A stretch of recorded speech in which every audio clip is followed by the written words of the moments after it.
Here, I seen a clip the other day of Mr. Blobby playing a Wonderwall cover at the BBC soundstage. I saw that too. How the fuck do you get that job? Where do I apply for man in blobby suit doing press?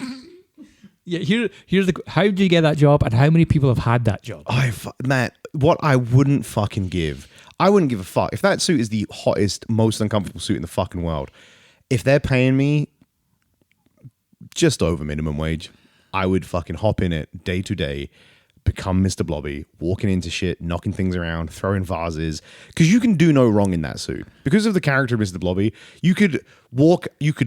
midway through that set, he could have just thrown the guitar into the audience, blinded an old man, walked off the stage, collapsed onto his face, punted a baby, and the next day the Sun would have been like, Mr. Blobby wows crowd. Glastonbury.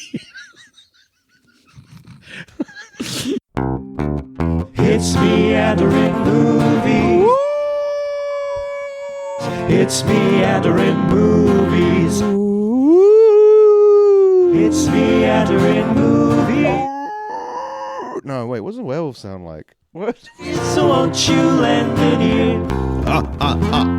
Welcome to this episode of the Meandering Movie Podcast, a very spooky edition where we will be talking about movies. I'm losing the voice already, Gavin, and I don't quite know if I'm a Dracula or a spooky scientist.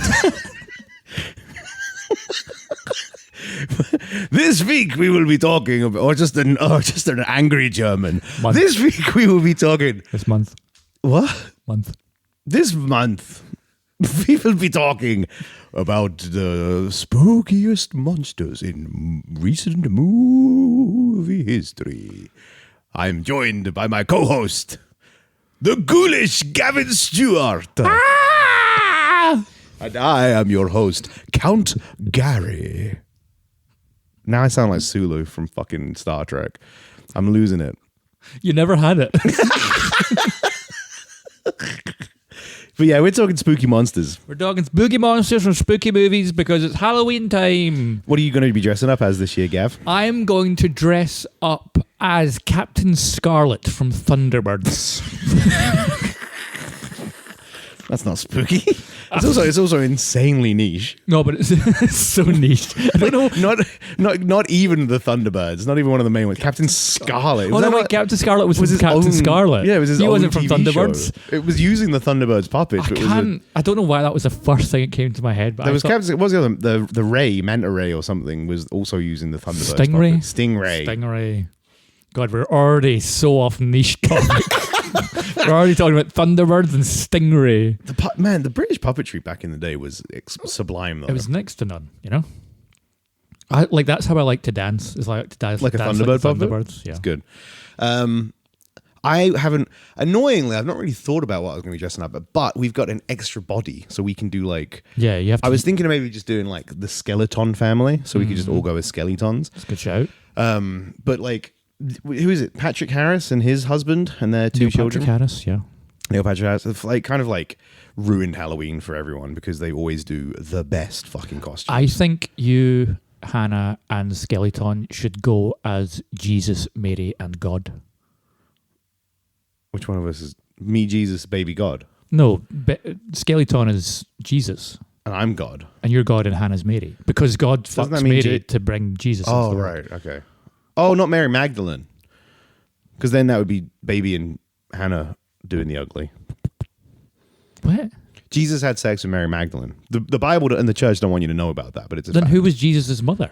Was it not Mary? Virgin Mary. Virgin Mary. Right, so Hannah goes as Virgin Mary. You go as God. God didn't plow Virgin Mary. It's in the name, Virgin. I mean, he like ghostly fucked She had a virgin vagine. He ghostly fucked her. Ghostly fucked her. And then she became pregnant with child, who then became Jesus. You might edit this one out. This might be a little bit too blue. Jesus Christ. I can't use any of this. I know. I said you were probably going to edit it out. I didn't really think it was going to go really in. funny, but I have to edit that. Yeah, so I don't know what we're going to be dressing up as. But yeah, we'll do something as a trio. Maybe like Scarecrow, Coward. Nah, because then we need a fourth. Dorothy in the three. What's a good trio? You could do, because the movie's somewhat recent, you could do Beetlejuice and the little baby Beetlejuice. And Lydia Deetz. And then Lydia Deetz. That's a good one, actually. Or you could do like one of the monsters we might talk about in this episode, Movie Monsters. Movie Monsters. The Skeleton could be a xenomorph, and then you and Hannah could be like... Hannah could be Ellen Ripley, and I could be... an egg. an egg. Face hugger. Because you're shaped like an egg. Because I'm shaped like an egg. Thank you, Gavin. You streak of piss.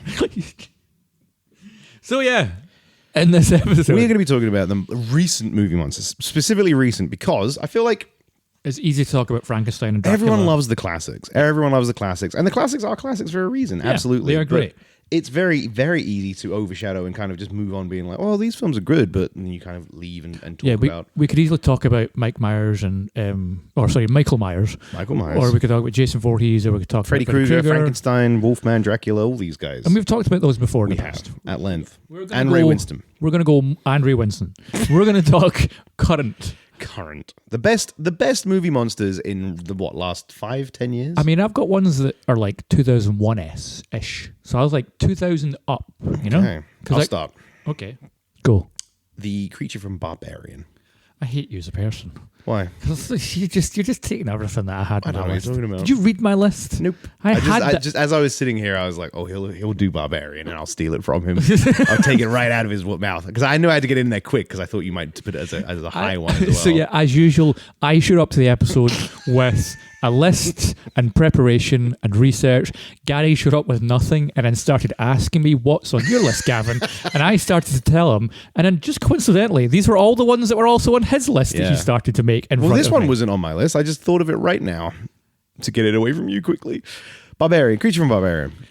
What a monster. Great monster. Great. Practical, which is one of the things I always want from my monster. Practical. I think it makes a better monster for the most part. Makes it more believable, makes it more authentic. Makes it feel tactile. Yes. And I think that's a big part of horror. If your horror is if your horror is all CGI and sloppy, then you're not going to be scared of it because it might be slightly horrifying, but you can always tell your brain but it's not real. There are some that it's not a thing. It's because not there a are real some on thing. this list that are CGI, but they work in the context that they're in. But if something like Barbarian, if that was just a CGI, which is just set in houses. Yeah, if that was a CGI blech, then it would just be like, oh, this isn't as. But because it's like a person in a suit, practically there touching like our heroes and everything, it just adds to it, and it.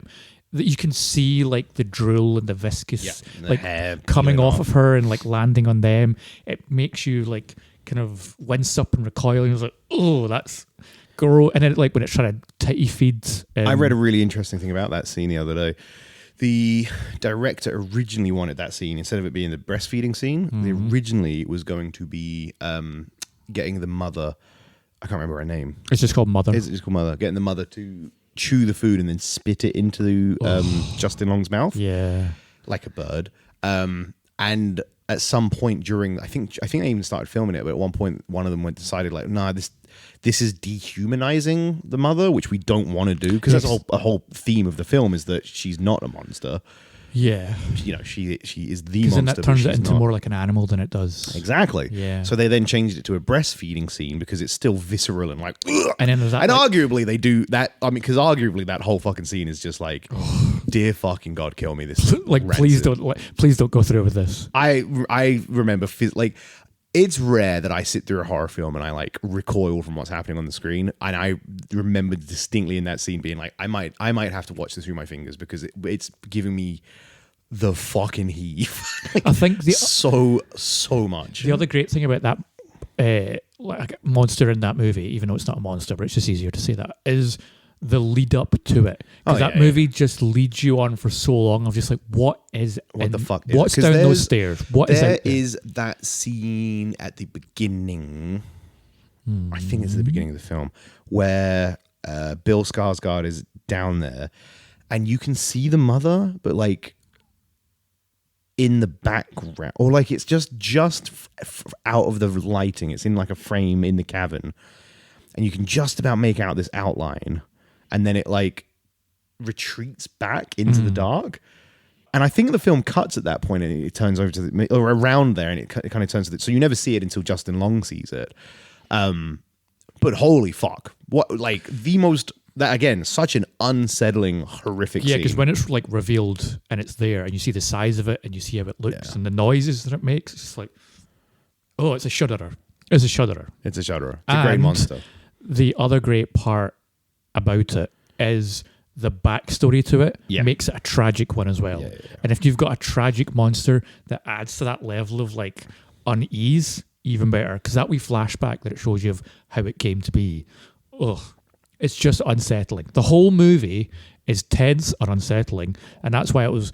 What was that, 2022 that movie came out? I think it was like my favourite movie of 2022 because it was such a good horror movie that just it led you on and it gave you a great monster. The only thing that's annoying is the end when it kind of turns into like a unkillable behemoth monster because it just keeps like smashing through walls. Once it leaves the house, the monster it gets a bit silly. It kind of lost it for me. But when it's in the house, fucking great. Yeah, it's fucking dynamite. Do you want to talk? I've got two segues here. Okay. Do you want to talk about another great monster that is used sparingly but to great effect? Or do you want to talk about another monster that sucks titties? Let's go for sucks titties. Alien Romulus. Yeah! Wow! Titty sucking. Weird that breastfeeding monsters is back to back. And two of the I think the other monster that I was going to speak about there might be my three favorite movie monsters of recent time was actually the three that made me think of this. Hey, listeners, guess what? This was my topic idea actually for once. Gary had an idea that was good and we went for it. Wow. But yeah, Alien Romulus. We spoke about it last episode, so I don't want to go too deep into the. But we can talk about we didn't talk about the xenomorphs in the last episode, which I think we both did because we knew we had this topic in our sleeves. But holy fuck, I think the xenomorphs and specifically what's it called, the brood or the child or something? I was like the Humalian thing. I think it's got a name. I think it's brood or child. I'll look up the name while you. But it's a very Humalian thing.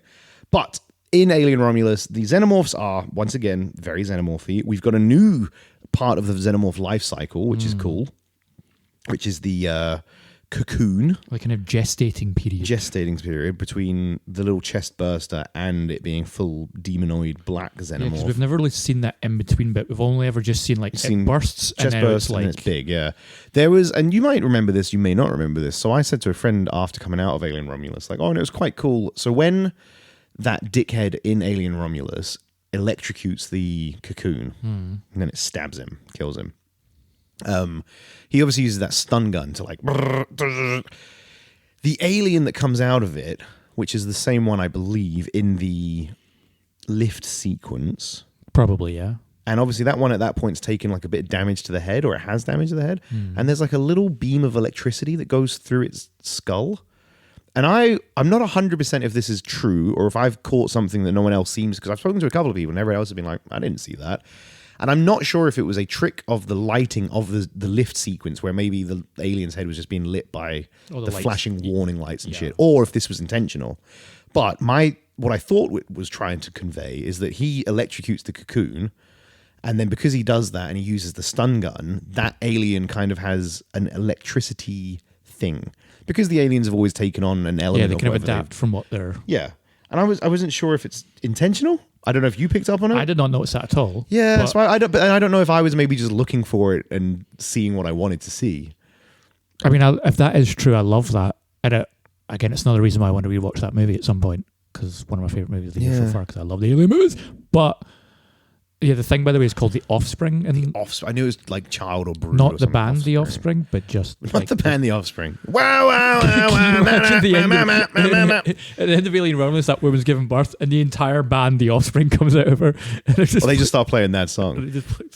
But the practicality of the xenomorphs again, because in both Prometheus and Covenant, they were primarily CGI. Yeah. Getting back to practicality, once again, getting that gooey viscousness of it being tactile with people is fucking great. Seeing it like stand up, seeing the behind the scenes, similar to when you look at the first Alien, and the behind the scenes of like this towering xenomorph thing. But then also the Offspring at the end of the movie. And then that was it. So as great as the Xenomorphs are in Romulus, and they are showstoppers, and they're back to being fucking one of the dynamite. greatest movie villains of, I wouldn't say they're the villain. One of the greatest movie monsters of all time. Definitely a great movie monster. But yeah, I'd say they're a protagonist in some of them. it cherries the cake. I think I text Gavin after seeing it and saying, well, Fede Alvarez clearly has a soft spot for Resurrection, much like myself because of that ending. And yeah, the offspring at the end of Alien Romulus is so horrifically unsettling. So unsettling. It is. It's the Vaguely human, but also alien. but very clearly alien, feeling slightly engineer. It's a guy. Have you seen the guy? So he's a basketball player from Poland or something. Just done up in the bodysuit, but Which again, great practicality being used. he's kind of got that weird crooked body, and he's spindly, and it's also the noise that it makes, because it feels like it's trying to be human. Yeah. And make and speak, which makes it all the more unsettling because it resembles something human-like, but it's also so alien. And just that, I was just like, oh. And then when, like say the titty doing all the human stuff, like, because it sucks the mother dry, right? Like it kills her by just. I don't know what it was doing, but it wasn't great. Yeah. And then just the way it moves, because it moves like a xenomorph, it's able to crawl up the walls and everything. It's interesting as well, because obviously H.R. Geiger's original art was all about like penis. It's penetration, penis, thrusting, it's penis. The men are disgusting, rape, penis, rape fantasy, penis. That's what the Xenomorph is, penis. And Fede Alvarez has been like, all right, cool, I get that, Geiger.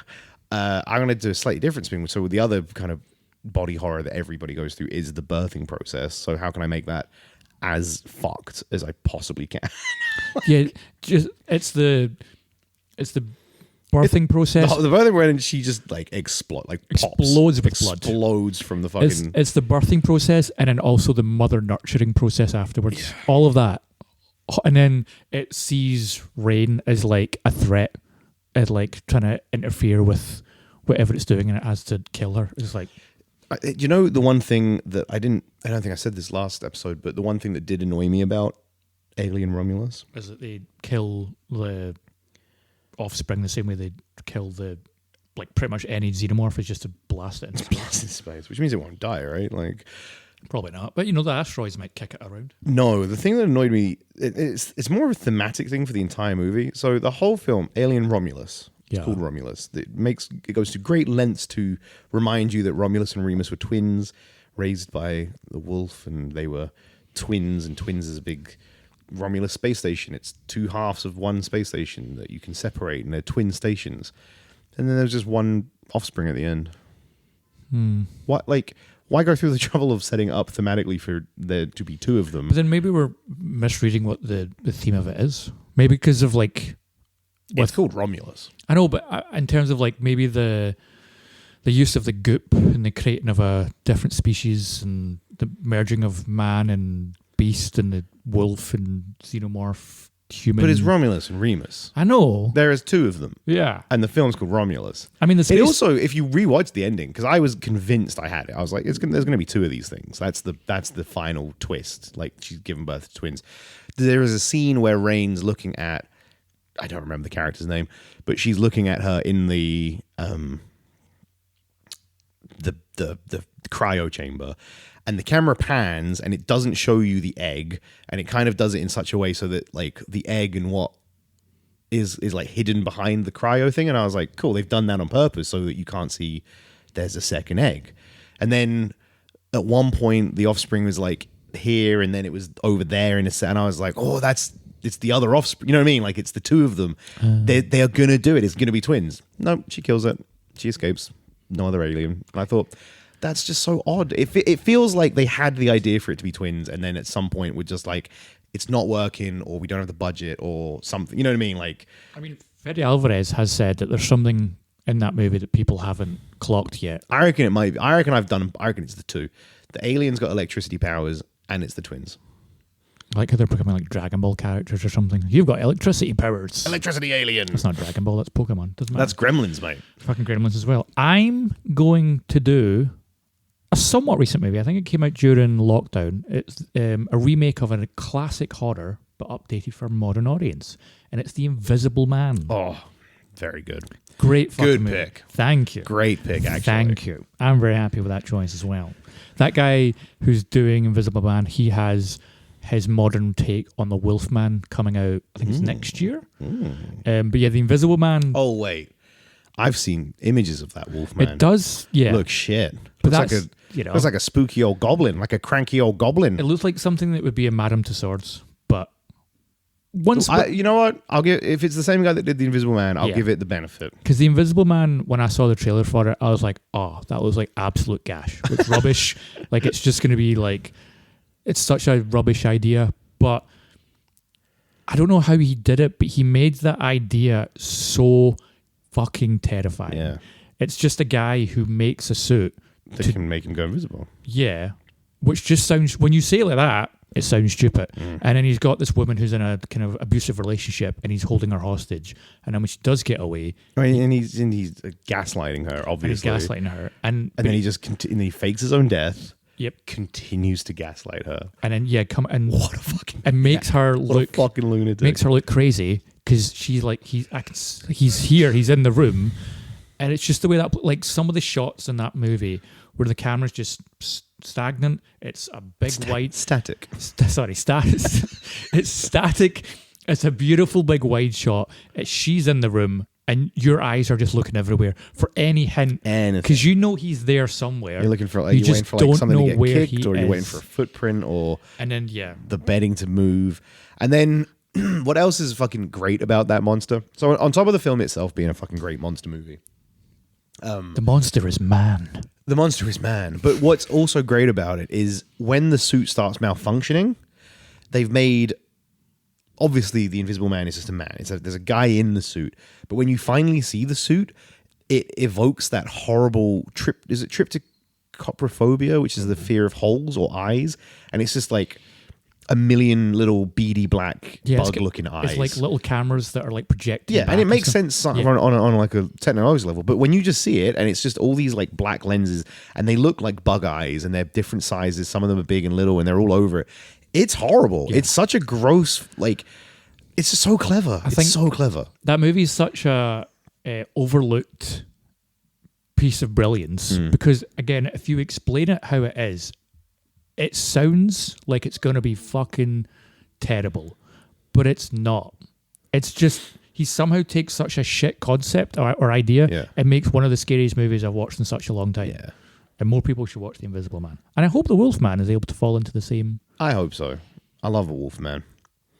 I mean, you did too, so I guess I'll do two. No, it's fine. I'll do my third. I'm gonna a film that I watched recently, very recently actually, because I thought it was. Don't make that face. It's my turn. It's always your turn. Yeah, I'm the boss. You fuck. I'm the boss. I'm the baby. You had to have a nap earlier. I'm the baby. I watched this film within the last 2 weeks and went into it pretty blind. The only thing I knew Should about open it. your eyes then.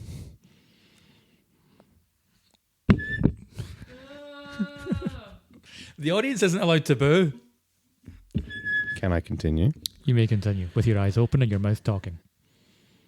Went into it, and all I know is that it would kind of split the room. Like, it's one of these films that some people love it, some people seem to hate it. And I know what's going to for the most part, I mean, I came out of it, I finished it, and I was like, that was a fucking masterpiece. I think it was great. I mean, I wouldn't go that far. I think it's I genuinely do. I think it's fantastic. I think it's anyway, and it all is tied together by Nick Cage's performance in Longlegs, where he plays the titular Longlegs, and he is just this Satanist maniac, used so sparingly, Used so brilliantly sparingly. Brilliantly and he's sparingly. got the whole movie is kind of inspired by and has influences of like The Shining. Yeah. No, sorry, not The Shining. Silence of the Lambs, Seven. Like, I mean, Shining as well. It's very It's- very Kubrick-esque, like 70s styles, it's a like movie long that's panning shots of just wide open spaces that so do nothing. beautiful. So beautiful. You know, the color red used like liberally. And in white as well, like just Whites kind of and reds. snow blinding white of just like moments. And yeah, from the opening sequence, which is shot in 4x3. 4x3. What an introduction! What an introduction! Yeah, like so, it's just this little girl, and then Longlegs himself comes in, and you only see him from the chest down, and he's And talking, and that pronounced chin. and he's being creepy as fuck, and he's talking about weird shit, and it's just odd. It's a really odd sequence for him to then lean into the frame. You catch him for a split second, cut to red. This horrible musical sting. I'll admit it. I got a jump fright at that point. I was like, holy fuck, what was like? I know it's a guy because he's talking, but I wasn't expecting it.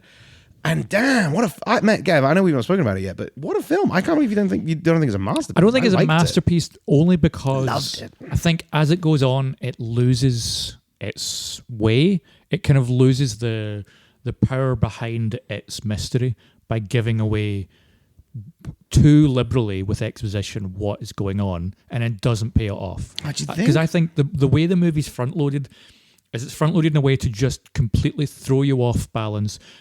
It's like vaguely supernatural. It's got elements of the Zodiac killer in there. Zodiac's another great shout, yeah. It just keeps you guessing. Yeah, and you're not like usually the horror movie isn't going to start with these kind of violent images, and then also when you get to the situation where it's the two FBI agents, and you immediately assume they're doing a long legs thing, but it's nothing to do with long legs. Like that door opens, the guy just gets his head blown off, and then she goes into that room that looks like it's from Silence of the Lambs or something, and you're just completely like, what the fuck is going on? Where are we? You're just completely lost, and you're just being thrown into this absolutely chaotic, terrifying experience. The movie just front loads you with such terror and horror and dread, and then it goes, well, that's done.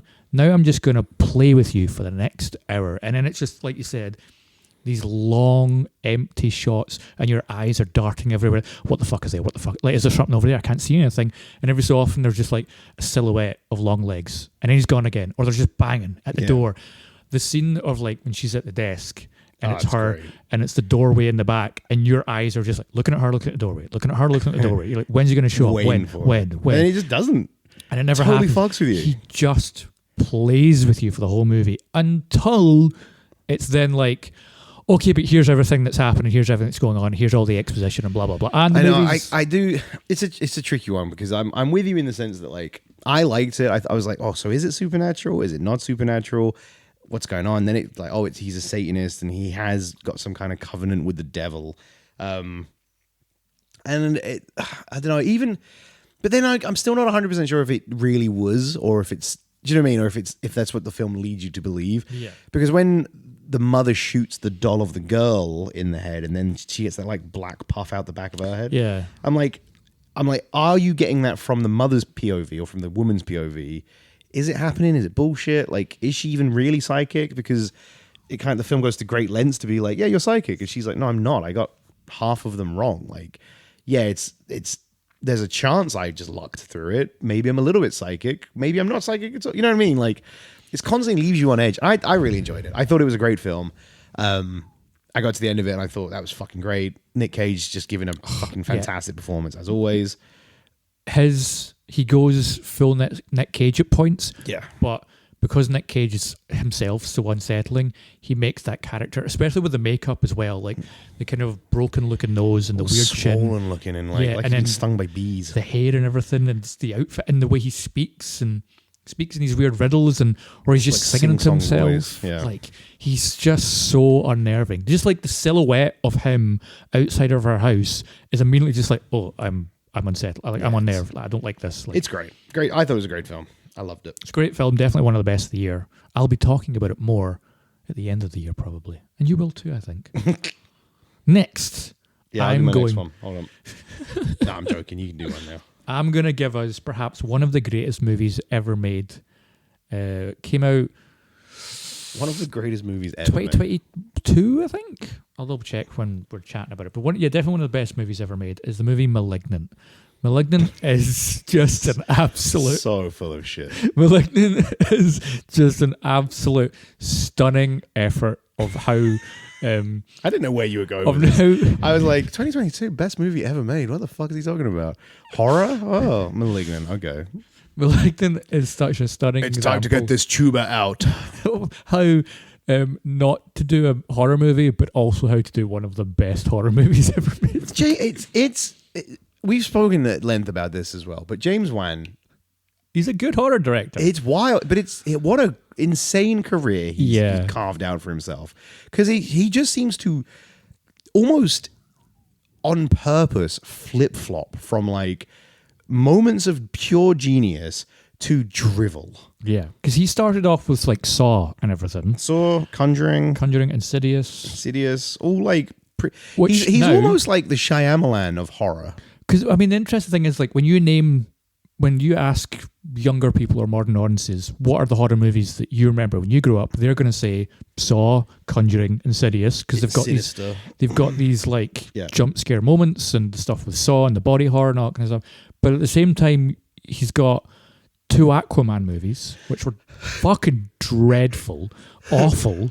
And then you've got Malignant, which is the most batshit insane movie I think I have seen in a long time. That movie is so unhinged. It's great. It's fucking insane. It's a woman who is born with her brother, who is technically a tumor on the back of her, and she is being tormented by this black-haired, leather coat wearing maniac, like karate maniac. And it turns out climb walls and hang off the ceiling and all sorts of fucking mad shit. And he's got a hook. Got a hook. And it turns out that... And he's killing everyone that she loves, right? Yes. And it turns out that he's on the back of her. And at one point at the beginning of the film, she accidentally cracked her head off the wall. So it reactivated Which him. reactivated. And he's... But the fucking beautiful thing about it is once you get to the end scene and you finally see her do the transformation and like her skull separates and his head comes out of the back of her skull. And then they have that fucking mental scene in the police station where they're just like killing everyone. It's mad. Yeah, the scene in the police station where they're going ham is the whole thing's mental. Also, and I love that they did this. They got just an actor and then put on an outfit so it looks like he's walking backwards. Yeah. And it's like, and the way the arms move and everything, because it's the back of her. But and they put like a mask of her face on the back of his head, back of the stunt, and it just looks so stupid. And the violence is so over the top. The way she like kills the people in the jail cell, and she's like just curb stomping their faces into walls, and it's so funny. But it's such a great idea for a monster. I think that's it. I think at the end of the day, we're talking about the best monsters, and yeah, you're not wrong. It's a fucking great monster. Because when you watch it walk, it's unsettling. It's creepy. It's really creepy the way it looks and it moves. And the opening scene where it's kind of like this Hammer House horror in a sane asylum, and they're screaming and all these crazy like 80s TV effects, and you see this weird skull thing screaming, and you're like, oh my god, what is that? And you're like, oh, we're in for a fucking weird world. And then it just cuts to like just a slapstick comedy at one point. And then when she falls out of the attic into the living room, she falls like so two stories. And then she goes, gets up. And then the jail cell stuff. And then you've got the cops that are like investigating. And it's mad. I went to the cinema to see this on your recommendation. And I remember sitting there thinking, because you also hammed me up as like, it's one of the best films I've seen. It is. It's one of the best films ever made. One of the best horror movies. You can have a great time with it. And I had a great time with it. I did have a great time with it.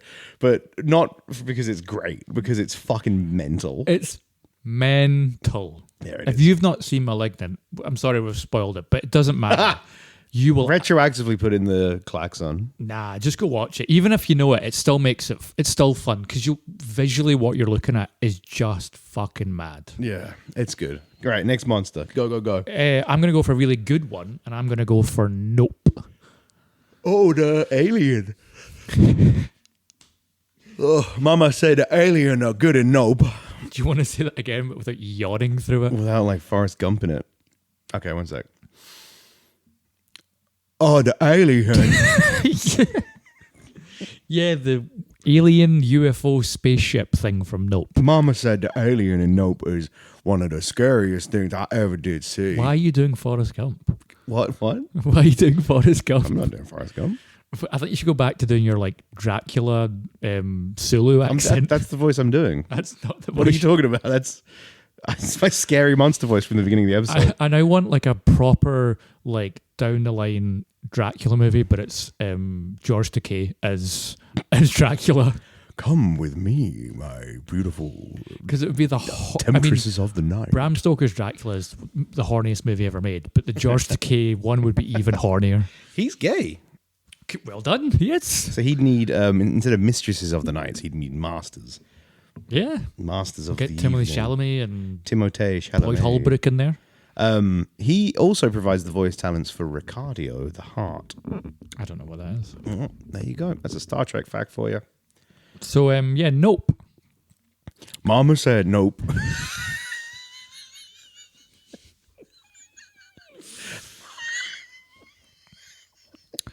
Jenny.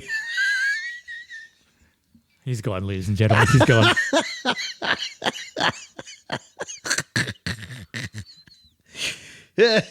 We'll be back after these messages.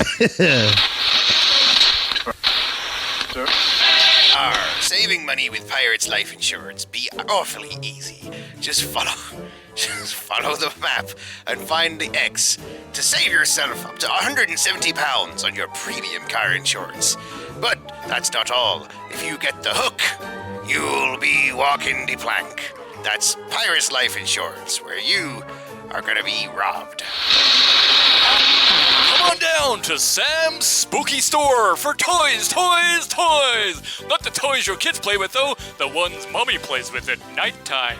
Ooh, sexy, spooky toys from Sam's Spooky Toy Store. Terms and conditions apply. All right, I'm good. Lieutenant Dan. No, you said you were done. We came back from the messages. Bubba Gum Shrimp. Okay, we're going back on commercial break. I met the president playing ping pong.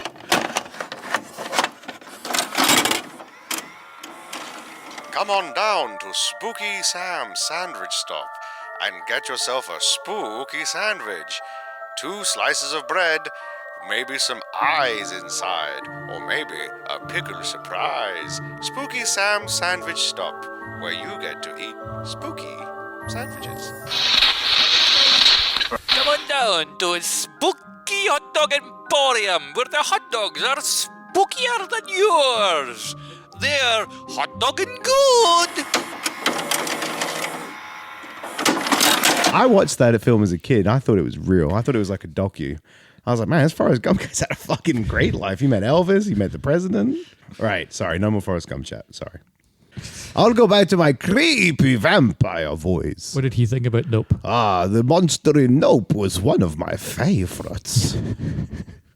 It's very spooky. It's spooky. It's, The bit where it suckers up all the people, and then I'm turning into like an Italian pasta man. the way to suck up all of the people. There was The way that they suck up all the people is very good. and making me think of the way my mum suck up the pasta sauce. Suck up the pasta sauce. I got a tagliatelle in my teeth. The Mariana Trench sauce. Mariana Trenches. Ye monster in ye oldie Nope was it was fantastic. Genuinely.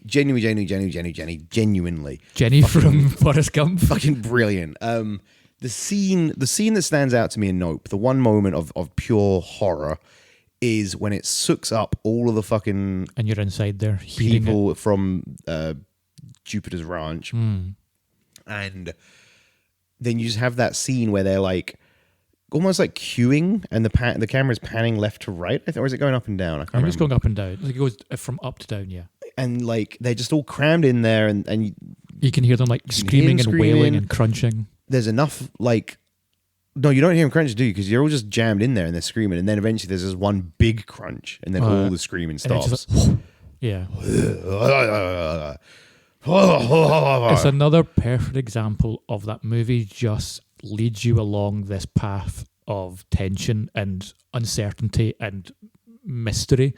And somehow, because for so much of the movie, you're just thinking, oh, it's a UFO and it's little grey men. The trailer presents it like that. The beginning of the movie when he's like walking around the horse stables, and you think there's going to be like a little grey alien monster thing. Yep. And then there's the fake out with the kids pretending to be the aliens. Yeah, the fake outs and everything. And then the way it moves in the clouds, because you just see a shadow of it, you're just like, oh, we're doing like but it's in the daytime, which is really different and interesting. And then it reveals itself to be this kind of jellyfish-like monster thing that attacks people when they're moving, and it's somehow terrifying and great because you could so fuck up that like delivery and execution of that. Doing a jellyfish flower thing in the daytime somehow is terrifying. Yeah. I don't know how he did it, and it's my favorite Jordan Peele movie. Everyone loves the Get Outs and the Yuzzes. I think that's his best movie. Nope was number one. Nope was number one. Oh yeah, Nope's number one because of the way he like all the stuff with the chimpanzee in the beginning as well, and Stephen Yeun's character, and that kind of the way that whole character could be a movie in itself. Yeah, and then Daniel Kaluuya obviously is just the man could do a McDonald's advert and he would fucking give you the greatest McDonald's advert of your life. It's crazy that he was in an episode of Black Mirror. And now he's like a massive movie star with like producing and stuff. But yeah, I just loved Nope. And like you said, that moment when you're inside the creature and you can just hear all these noises and the noise that it makes when it moves and how it moves is so unhuman and it's so alien. It's just, I love it. Yeah, no, it's a really good monster. And it's a nice spin on the alien, like rather than it being the ship. The aliens come in the ship, and the ship is the alien, and blah blah blah blah blah. It's just like no, it's the ship is the ship is the alien. Like that's what it looks like. If they had done that, I think it would have been fine, and the movie would have been good. But because of the direction they went, it's something so completely different, and you don't see it coming. It's also just so animal, which is a nice swing from aliens. Because aliens usually it's like they're here and they're experimenting, and they're like specifically hostile. Whereas in Nope, it's just an animal. It's just a fucking thing that's flying through space. It's come to Earth because whatever. Feeding ground. And it's just eating. Like, it doesn't really care. And it's just, like, protecting its territory. Yeah. And the way you watch it, like, once you know what it is and you see it, like, it's almost scouring over behind the hillsides and everything. Yeah. It goes from, like, it's moving like a UFO to it's moving like an animal hiding behind a tree so it can, like... using the clouds. Yeah, to protect itself and then attack. It's great. Love it. All good. What you got? This one's a bit of an odd one. Maybe not an odd one, but I feel like this film came and went, and I loved it. 7 years ago now? I loved it. Hannah loved it. Anyone we've spoken to that we've kind of encouraged to watch it has come back and been like, holy fuck, that film was so fucking good. And I think on the most part it's enjoyed and liked by the horror community, but it just didn't quite get enough attention. So it's The Ritual, which I don't know if you saw it. I've not seen it. Oh, so The Ritual, because of the internet, seen what comes at the end. Yeah. So The Ritual is a great horror film because it is these four blokes who are going through Norway, I think it is, or Iceland, because their friends died and they're just doing the final hike. They're just doing like, we agreed upon this when he was alive, he's died, let's just go and do it. And the four mates that are doing the walk, clearly the one that's died is the linchpin of the group. So the rest of them all know each other, but their glue has removed, it's gone. It's like when Audio Boy passed away and you and I had to like refind our friendship. Yeah, exactly. Because he was like the that. glue. Exactly like that.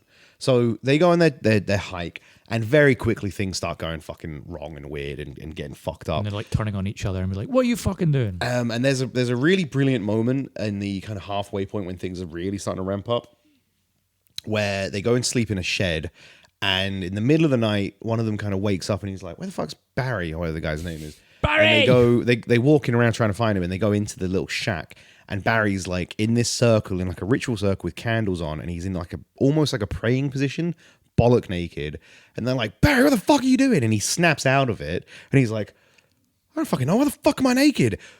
And he doesn't go to like horror, he goes to anger, which I feel is like a really natural reaction. Because he's thinking like the guys are fucked. Oh, he's like, what have you guys done? Or like, even if it's not, if he doesn't believe it's them, he's like, nah, something's not fucking out. Something's not right. What the fuck are we doing? And it's such a genuine reaction. I love it. And then it all turns out that it's transpiring, and this is spoilers, and sorry, Gav, if you've seen it, but you probably get the idea, and it's called The Fucking Ritual. It transpires they're all inadvertently part of a ritual that they a bit midsummery, actually. Mm-hmm. And it's to summon this creature, which is the harbinger of, I think, nature, or like the force of nature, like incarnate. and you see it, and the monster is fucking brilliant. Like, I think it toes the line. So a lot of people say once you see a monster, it ruins a monster, which I can agree with.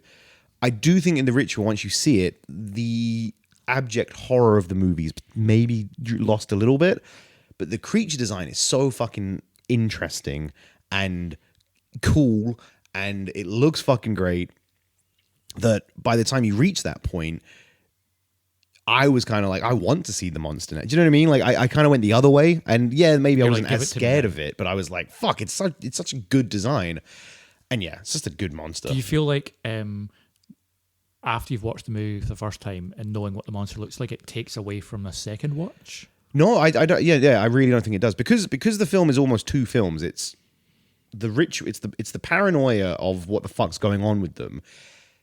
Then the second chunk of the film is them getting, hunted by this creature. So I don't think it ruins it. I think it uses it. I mean, it's just a monster film at the end of the day, but it's a fucking great monster film, and it's one of these films I really, really wish had more Traction behind it, more traction because it was fucking brilliant. Yeah, it's always one of those ones where like I remember seeing trailers for it, and I was like, it's just like guys wandering in the woods, thing. I was like, I'm gonna pass. And then like some time went by, and it just kept popping up in lists for people being like, "Oh, this is one people miss. You need to see it. You need to see it." And then I keep going like, "Oh, yeah, I'll watch it." And then every time I'm like, "Oh, I'm going to watch it," I type into that Just Watch app, and it says not available on any of your streaming services. And I'm like, "Cool." And then when it is available, I'm like, I'm not feeling that right now. Feeling that right now. But we are in Halloweeny time. It's Halloweeny time, and I'm looking for horror movies to watch. Maybe I'll just, even though I know what's going on, I might just watch The Ritual. I am excited to do my yearly rewatch of Hubie Halloween on Netflix. What the fuck is Hubie Halloween? Adam Sandler's Halloween movie. Is that not just Little Nick? Is that just all Adam Sandler movies? Basically, Hubie Halloween is like Adam Sandler got the squad back. So it's got Schneider, it's got Buscemi, it's got fucking Kevin James. Kevin James, I think's in there. Adam Sandler is playing the titular Hubie, and then it's Halloween time, and it's like classic Sandler, but today. And I'll be honest, it's dumb as fuck. It's such a stupid film. It really, really is. It's not. It's only going to be enjoyable if you like those Billy Madisons and like Happy Gilmores and the kind of classic early Sandlers, Little Nicky. And it even kind of lampoons all that. Like, it knows what it's trying to do. It's almost a legacy sequel, if I'm being totally honest with you. I'll have to call back to our previous episode. Almost a legacy sequel. But me and Hannah love watching it every year because it's just so fucking silly. Maybe I'll add that to my list as well. I think you should. I think you'll get a kick out of it. I think anyone who's not seen any of the movies we've talked about today should add them to their Halloween horror watch lists. Halloween horror watch. I've got a couple, but I'm just going to finish out. Like, I could have talked about Under the Skin, but we've talked about that before. Great monster in that. So alien, so unnerving. I was also going to talk about Megan, but Megan's just... M3gan. They're going to do the sequel soon. Going to be the greatest movie of all time. Behind Malignant, obviously. M4gan. But I want to talk about one of the Morgan. greatest... Is that what you're going to call it, Morgan? What? Megan? Megan Morgan? M4GAN, Morgan. No, I think they're just calling it Megan too. Really? Yeah. Oh my God. But, I mean, outside of the robot girl doll, they don't really have a lot of ideas going on. Yeah. I also, when I saw M3gan, I was like, okay, this is kind of spooky. And then she ripped that boy's ear off, and the boy's ear was made of like rubber. Plasticine, I was like, oh, okay, it's a goofy film? This is like a goofy, silly film? I remember because me, Audio Boy, and my girl went to see that in the cinema, and all three of us were laughing at one point, and I was crying with laughter.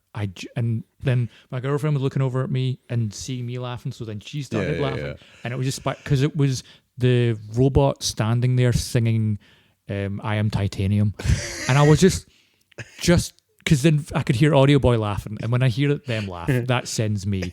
And then I just kept thinking about the idea that I'm watching a movie of this like cyborg girl thing sing That's Titanium like to this little girl. Well, I was just like, this is the dumbest, funniest shit. And then later on, there's a family photo, and it's like all of them smiling, and then just the dead face of Methegan, and that broke me again. And I was just sitting there like trying to stifle laughter. I just couldn't believe I went into it thinking it was going to be serious, which was on my own fault because look at the fucking poster, and then it just so quickly. I think the thing is though, it played it so straight. It plays it so straight. That's what makes it so funny. Pretty much until that ear biting scene, and then after that, it's just like, nah, it's real fucking dumb. I'll double check, but I think James Wan was like a producer. I think I'd be surprised if James Wan didn't have something to do with that. Because it's just got that kind of like his vibe, you know? Like that kind of like, we're being serious, but we're also being stupid. Yep. Yep, he was a producer. But yeah, I want to close out for myself. I don't know if you've got any more. No, I'm good. My closeout is going to be it's going to be a filmmaker and a set of films Yep. that has made some of the greatest modern movie monsters, I think. And that is Guillermo del Toro. Guillermo del Toro. Yep.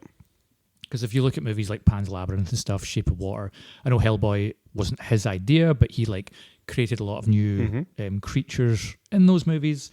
Like he's currently making a Frankenstein movie here in Scotland. Ooh. He's in Edinburgh at the moment. I think, and he's got tons of other films that all of which you should watch. I think Guillermo del Toro has made some of the most interesting, unique, fairy tale, iconic movie monsters, and some of my favorites definitely come from Pan's Labyrinth and any of the Hellboy movies as well. Like it's just. Has Del Toro ever done a straight horror? He did do a movie. It's like kind of kids. What do you call it? When kids go to a place when they don't have a family. Orphanage. Like it's like in an orphanage, and there's like a ghost down in the basement. Yeah. And that's fairly like down the line, like ghost horror movie. Yeah. There's no like big practical creatures and all that kind of stuff. I'll try and remember the name of the movie, but that's just because it's like, you know, you're right. Like all the creatures in Pan's Labyrinth are fucking horrific. I was just wondering if you'd ever actually gone for it. Just gone straight horror. Straight horror vibes. Straight horror vibes. I mean, Pacific Rim's got some cool monsters in it as well. Again, but it's not straight horror. You know what I mean? Like, it's not horror again. Like, it's... The Devil's Backbone. 2001. Devil's Backbone. He also did Blade 2, which had some cool vampires in it. Did he do Blade 2? Yeah, he did Blade 2. That's crazy. Because Ron Perlman was in that, and then they did Hellboy together, and yeah, Hellboy 2. But yeah, any of the creatures, especially in Pan's Labyrinth, because I think that's such a perfect movie in terms of the balancing of the civil war that's happening in that country with the little girl, and then trying to get back what she wants and being tricked by this weird horn demon, and then you've got the one that's like its eyes are in its hands and stuff, like just all of it's practical, all of it's real, and he just has this. She's not getting tricked by Pan, is she? I've not watched it in years. Actually, I think like he wants to use her and her life force to escape from the kind of thing that he's in. Really? I think so. Yeah. I've never got that from that film. I always thought. No, but then maybe you're right. I can't remember. It's been too long since I watched it. Like the weird toad monster in the tree. I'm remembering all this stuff, the hand-eye monster and the fairies and all this stuff. I don't know why. Maybe I just always watched it that Pan was helping her. Maybe I'm wrong. I have not watched the movie in a long time. So we should rewatch it together. We should. We should hold hands while we do it. Yeah. And then just doom scroll through our phones. But yeah, are we done? Oh wow, yeah, sure. I guess we're done then. Are you done? I mean, Pennywise. Yeah, I'm done. There you go, folks. Some movie monsters that we truly love here at the Meander Movie Podcast. More recent ones, and hopefully, maybe there's a couple on there that you've not seen or heard of, and you're going to go back and enjoy this spooky season. Yeah, watch all the movies of the monsters we have talked about, because those are all some really great fucking movies. And if we've missed any of your absolute favorites, or if you want to recommend any movie monsters to us, you can catch us on Threads and TikTok, where we are the most... And Instagram. And Instagram. You always forget about Instagram. Where we're the most chatty. If you want to interact with any of us, drop us a DM, drop us a comment under any of our posts, interact with us, chat with us about your favourite movie monsters, your favourite horror movies. We will be there. Yep. Always. And so, yes, thank you and shout out to everyone on Instagram, Threads, and TikTok who shows us love. If you're new, show us some love now. Follow us here on Spotify, Apple Podcasts. Give us a rating on Spotify. This has been the Meandering Movie Podcast. I am Gavin, the monster who tickles your toes at night. Mainly your mother's toes, though. Gavin Stewart. And I'm spooky vampire Gary Copeland the boy. Yeah, I was Thank you so much for listening, ladies and gentlemen. We'll be back next month with another episode. 2 before Christmas. Holy shit. Oh my Flying God. in. That's fucking miserable to think. Isn't it? Wild, right? And this will be our last Christmas ever. Anyway, bye. What? Music is life. Okay, Ghost. Ooh. Now I'm going to do a werewolf howling at the moon. Oh, like that. Now I'm going to do a spider.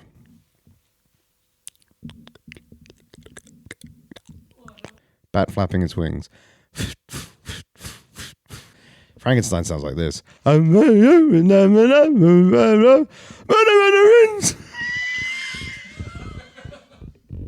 This is a skeleton.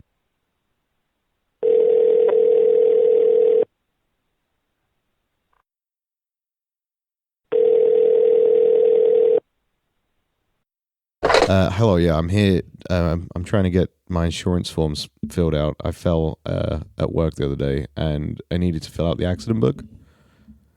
Yeah, no. So I was in the closet waiting to jump out at the passers-by. No. I'm not Dracula of the castle. I'm a skeleton. Yeah. So I was in the closet, and the ledge I was standing on broke. So bad workmanship, and I slipped and I sprained my ankle. So I needed to fill out the accident book, and they sent me here.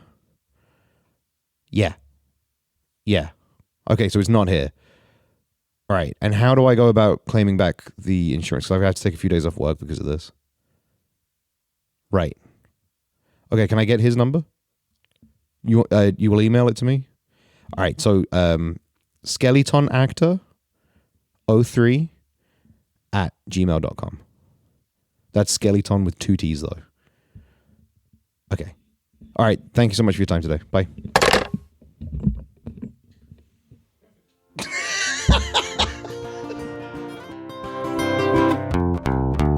It's meandering movies.